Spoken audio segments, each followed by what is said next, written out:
Ibunda kita Aisyah radhiyallahu anha pernah ditanya oleh murid-muridnya, para sahabat maupun tabi'in. Kepada beliau dikatakan, wahai bunda, ceritakan kepada kami hal yang paling menakjubkan dari pribadi Rasulullah sallallahu alaihi wa alihi wasallam. Maka ibunda kita Aisyah menangis.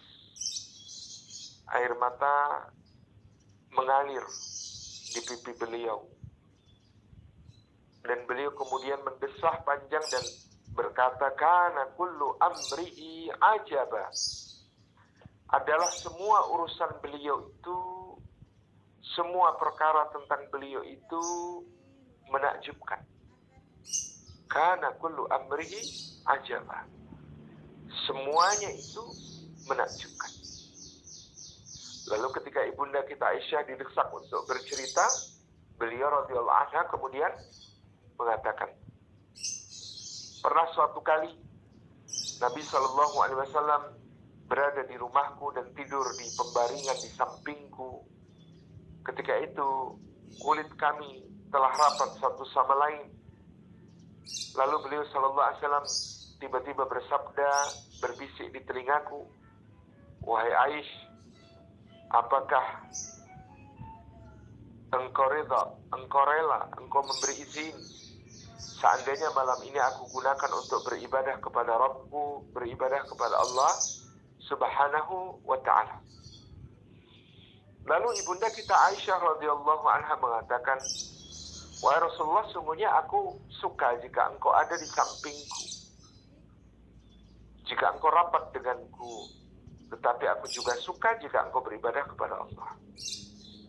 Mendengar jawabanku, beliau sallallahu alaihi wasallam kemudian bangkit, mengambil air wudhu, kemudian berdiri untuk salat, sampai terdengar sesenggukan tangis beliau membaca bacaan-bacaan yang panjang dari Al-Quran dengan penuh penghayatan. Bahkan dalam riwayat disebutkan sampai kaki beliau bengkak. Beliau terus berdiri dan menangis, lalu rukuk dan sujud, lalu berdiri lagi dan menangis lagi, sampai kemudian tiba waktunya Bilal mengumandangkan azan awal, memanggil manusia untuk datang ke masjid menjelang nanti waktunya salat subuh. Dari riwayat yang sederhana ini, para ulama memberikan makna kepada kita. Lihatlah Rasulullah SAW. Dan dalam riwayat itu disebutkan ketika ibunda kita Aisyah bertanya, kenapa ya Rasulullah masih beribadah seperti itu, padahal telah diampuni untukmu dosa yang telah lalu, dan telah diampuni pula untukmu dosa yang belum terjadi. Maka Nabi SAW mengatakan, wahai Aisyah, tidakkah aku suka menjadi seorang hamba yang bersyukur? Tapi pemaknaannya dari sisi kehidupan romantis rumah tangga dan keluarga, bayangkanlah bahwa Rasulullah SAW itu untuk beribadah, untuk melaksanakan salat malam, qiyamul lail, dengan meninggalkan istrinya di pembaringan untuk beristirahat. Itu saja beliau meminta izin kepada istrinya untuk beribadah di malam hari. Yang ibadah itu adalah ibadah sunnah, bukan ibadah wajib.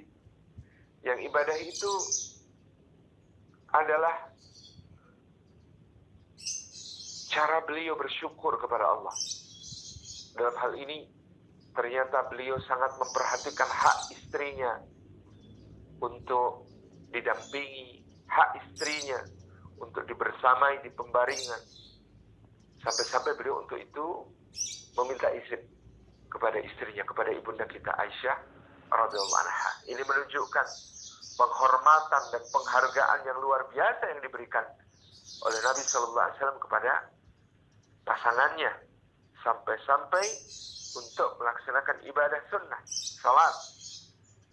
Dan itu adalah salat tahajud, salat qiyamul lail. Itu saja Nabi Sallallahu Alaihi Wasallam meminta izin kepada istrinya.